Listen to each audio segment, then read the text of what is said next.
महाभारत के युद्ध में 45 लाख से ज्यादा सैनिक लड़े थे।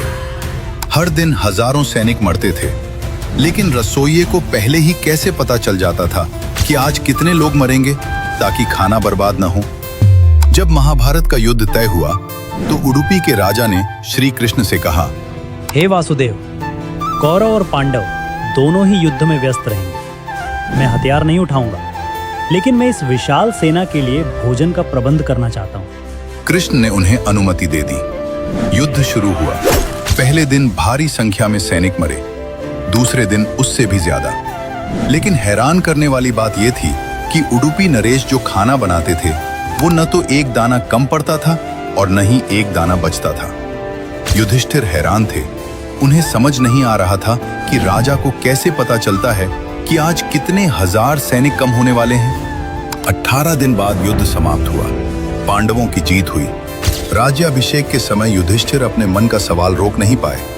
उन्होंने उडुपी नरेश से पूछा, महाराज, आप त्रिकालदर्शी तो नहीं हैं, फिर आपने 18 दिनों तक मृत्यु का सटीक अनुमान कैसे लगाया? खाने का यह सटीक गणित आपने कैसे किया? उडुपी नरेश ने हाथ जोड़कर भगवान श्री कृष्ण की ओर देखा और कहा, हे धर्मराज, मैं हर रात भगवान श्री कृष्ण के कक्ष में उनके लिए मूंगफली लेकर जाता था। श्री कृष्ण को मूंगफली बहुत पसंद थी। मैं मूंगफली का कटोरा गिनकर उन्हें देता था। भगवान जितनी मूंगफली खाते थे मैं उसे ध्यान से गिन लेता था। राजा ने आगे समझाया, श्री कृष्ण का एक ही संकेत था, एक मूंगफली बराबर 1000 सैनिक। अगर श्री कृष्ण रात को 50 मूंगफली खाते थे तो मैं समझ जाता था कि कल युद्ध में 50,000 सैनिक मारे जाएंगे। अगर वो 20 मूंगफली खाते तो मतलब 20,000 सैनिक मरे। मैं अगले दिन सुबह ठीक उतने हजार लोगों का खाना कम बनाता था। भगवान को पहले ही पता होता था कि कल विध्वंस कितना बड़ा होगा। ये सुनकर युधिष्ठिर और पूरी सभा नतमस्तक हो गई। उन्हें समझ आ गया कि यह युद्ध अर्जुन के गांडीव या भीम की गदा से नहीं, बल्कि श्री कृष्ण की इच्छा से चल रहा था। आज भी कर्नाटक का उडुपी शहर अपने स्वादिष्ट भोजन और मैनेजमेंट के लिए पूरी दुनिया में प्रसिद्ध है, जिसकी नींव महाभारत के उसी राजा ने रखी थी। दोस्तों, विज्ञान जिसे फ्यूचर प्रेडिक्शन कहता है, हमारे इतिहास में वो ईश्वर की साधारण लीला थी। कमेंट में जय श्री कृष्ण लिखें और ऐसे ही अनसुने किस्सों के लिए डिकोड भारत को सब्सक्राइब करें।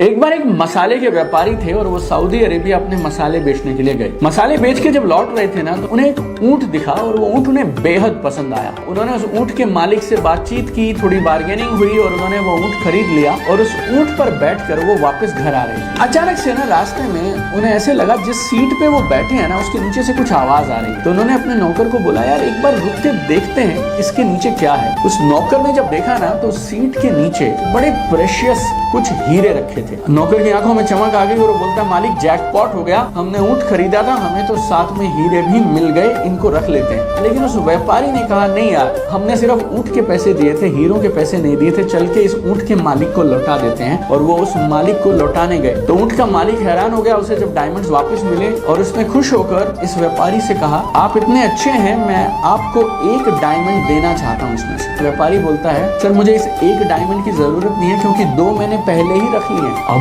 ऊंट का मालिक हक्का बक्का रह गया। उसने जल्दी से गिने तो देखा कि डायमंड तो पूरे ही हैं। तो फिर उसने पूछा, डायमंड तो पूरे हैं, आपने 2 कौन से सबसे कीमती डायमंड रख लिए? तो उस मर्चेंट ने जवाब दिया, मैंने मेरी सेल्फ रिस्पेक्ट और ईमानदारी रख लिए हैं। याद रखिए, जिंदगी में आपसे कोई फेम छीन सकता है, पैसे छीन सकता है, लेकिन अगर आपके पास संस्कार है, ईमानदारी है, आत्मसम्मान है ना, तो ये वो सबसे कीमती हीरे हैं जो आपसे जिंदगी में कोई नहीं छीन सकता। तो अपने संस्कारों को, अपनी वैल्यूज को जोड़ कर रखिए।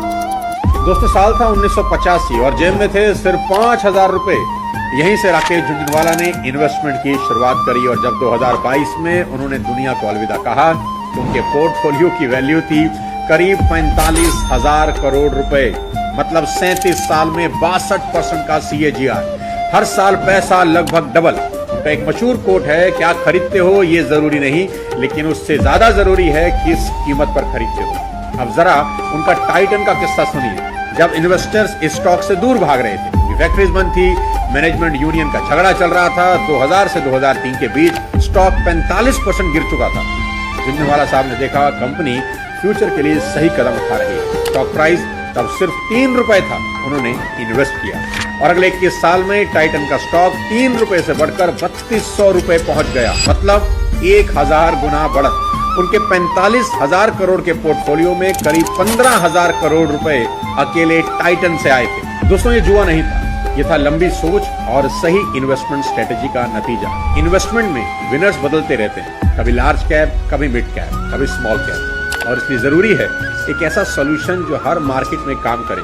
इसी सोच पर बना है Tata AIA life multi cap opportunities fund all season fund. Market अच्छा हो तो मिड और स्मॉल कैप से ग्रोथ, मार्केट कमजोर हो तो लार्ज कैप और डेप्थ से प्रोटेक्शन। अभी इसका एनएवी सिर्फ 10 रुपया है और सबसे अच्छी बात, आप 1.5 लाख रुपए तक के प्रीमियम पर सेक्शन 80C के तहत टैक्स बेनिफिट का फायदा उठा सकते हैं और 2.5 लाख रुपए तक के सालाना प्रीमियम के लिए मैच्योरिटी की रकम सेक्शन 10(10)D के तहत टैक्स फ्री हो सकती है। यहाँ आप सिर्फ 2,000 रुपए महीने से शुरुआत कर सकते हैं। 2015 में लॉन्च हुए टाटा AIA के मल्टी कैप फंड ने लास्ट 7 सालों में 23.3% रिटर्न दिए हैं और लास्ट 5 सालों में 29% के रिटर्न। इन्वेस्टमेंट करने की लास्ट डेट 31 दिसंबर है। 2026 की इससे अच्छी शुरुआत नहीं हो सकती, इसलिए जल्दी कीजिए, लिंक बायो में दे रहा हूं। और बिग बुल राकेश झुंझुनवाला की ये लाइन गांठ बांध दीजिए, क्या खरीदते हो ये जरूरी नहीं, लेकिन उससे ज्यादा जरूरी है